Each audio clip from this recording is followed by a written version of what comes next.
Maithili channel से हम सारला सिंह अहाँ सबके एहि चैनल पर स्वागत करै छी। और आई के वीडियो में हम अहाँ सबके बताबे जा रहल छी जे एहि साल यानी कि 2021 में जितिया पाबनि कहिया अछि आ अष्टमी तिथि के आरंभ आ समापन कखन हेतै। और ई सब जे किछ हम अहाँ के बतायब ओ मिथिला पंचांग के अनुसार रहत। अगर अहाँ बनारसी पंचांग या कोनो और पंचांग देखबै तऽ अहाँ के कनी मनी अंतर लागत। तऽ एहि वीडियो में हम सब किछ मिथिला पंचांगे के अनुसार बताबे जा रहल छी जे जितिया पाबनि कहिया अछि एहि साल यानी कि 2021 में। मुदा वीडियो के आरंभ करऽ से पहिने अहाँ सबसे हमर आग्रह अछि जे अखन तक अहाँ सब हमर चैनल के सब्सक्राइब नहीं केलहुँ हन तऽ सब्सक्राइब जरूर कऽ लेब। और हमर अनुरोध अछि जे वीडियो के पूरा देखब। जँ अगर नीक लागत तऽ लाइको कऽ देबै। हिंदी धर्म में संतान प्राप्ति तथा हुनकर दीर्घायु एवं सुखमय जीवन के लेल माता द्वारा राखल जाय वाला व्रत में से एक व्रत अछि जितिया व्रत यानी कि जीवित पुत्रिका व्रत। हिंदी पंचांग के अनुसार जितिया व्रत हर साल अष्टमी मास के कृष्ण पक्ष के अष्टमी तिथि के राखल जाय छै। एहि दिन महिला सब अपन संतान के दीर्घ आयु आरोग्य आ सुखमय जीवन के लेल निर्जला व्रत राखि कऽ भगवान के पूजा करै छथि। जीवित पुत्रिका व्रत के पारण यानी अगला दिन नवी तिथि के कयल जाय अछि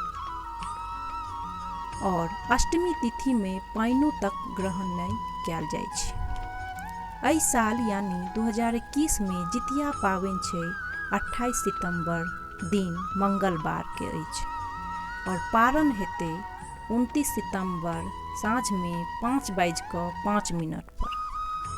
अष्टमी तिथि के आरंभ होइत अछि 28 सितंबर 3:15 से।